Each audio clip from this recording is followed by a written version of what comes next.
madlang people! Welcome sa panahong first love, first heartbreak, at first text gamit ang Nokia 5110. Tatlong eksena na hango sa panahong hindi pa uso ang scene zone. Kasi sinusulat pa sa papel. Ito ang Showing Bulilit Love Story ng mga batang 90s. At syempre, hindi kumpleto kung wala ang ating mga manlalaro. Kaya naman, kilalanin na natin ang ating mga players. Unahin na natin ang player 1, ang lalaking may complete notes pero incomplete ang love life. Let's hear it for Vincent John Yodico!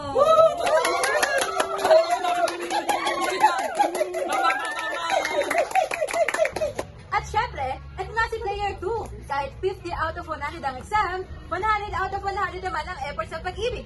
Let's make some noise for Geraldine Nagonias!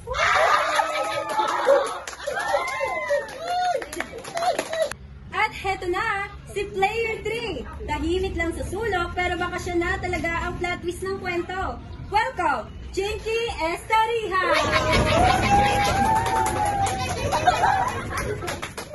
Kaya ang malaking tanong, sino sa kanila ang certified batang 90s? Kaya kapit lang, mga ka-love team. Dahil simula pa lang to ng isang throwback na may halong sigaw, kilig, at konting asaran. Kaya mga madlang people, huwag na magpigil ang kilig. Heto na ang Scene 1! Kapag kasama natin ang mga guys, ano bang ginagawa natin? Palagi tayo nagpapaganda, kasama pa yun. Oo nga, at saka kapag hindi naman tayo maganda, i-criticize nila tayo. Tapos pag maganda naman tayo at ang pagmaganda natin, hindi nila tayo papansin. Men, Boys, we don't need them. we can live without them. Bahala sila sa buhay nila. At isa pa, mabuhay ang mga gopbar! Mabuhay!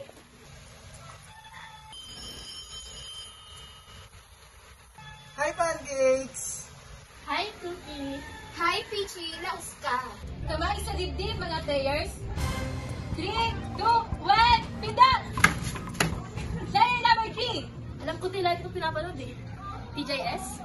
At dahil dyan, may tama ka! Second clue.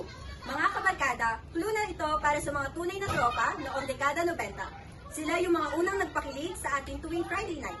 Minsan naging serye pero bumalik sa big screen para magbalikan, magkaaminan, at muling magsimula.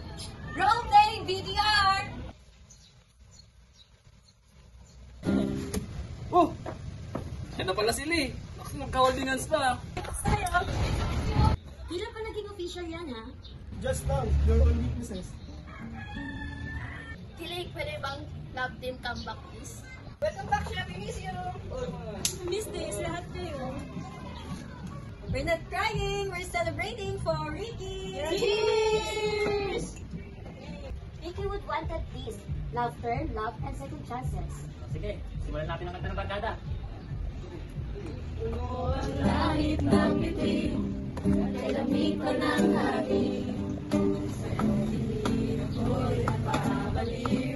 Kamay sa dibdib mga players. 3, 2, 1, pindot! Yes, player number 1! Panood ko yun eh. Sabi pa nga nila, kamukha ko si Rico yan.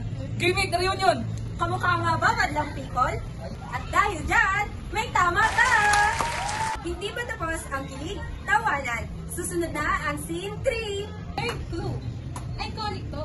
Baptisetti, Walkman, Broken Hearts, at yung linyang, kaibigan ko lang ako. Ouch! Alam niyo na yan! Wrong VTR! Oh yes! Kaibigan mo ko! Kaibigan mo lang ako!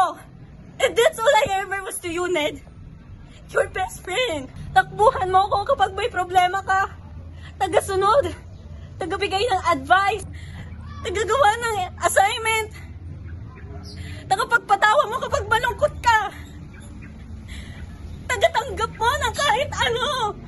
And I'm so stupid to make the biggest mistake of my life of falling in love with my best friend. Players, kamay sa dibdib. 3, 2, 1, pinot! Yes, player number 2. Alam ko eh, favorite character ko pa nga si Glee. Iniiyakan ko pa to. Loves kita, okay ka lang? Tama ba sagot niya, madlang people? Dahil yan, may tama ka! Naku, tabla ang laban. Pero don't worry, walang talo sa masayang kwentuhan at kiligan ngayong tanghali.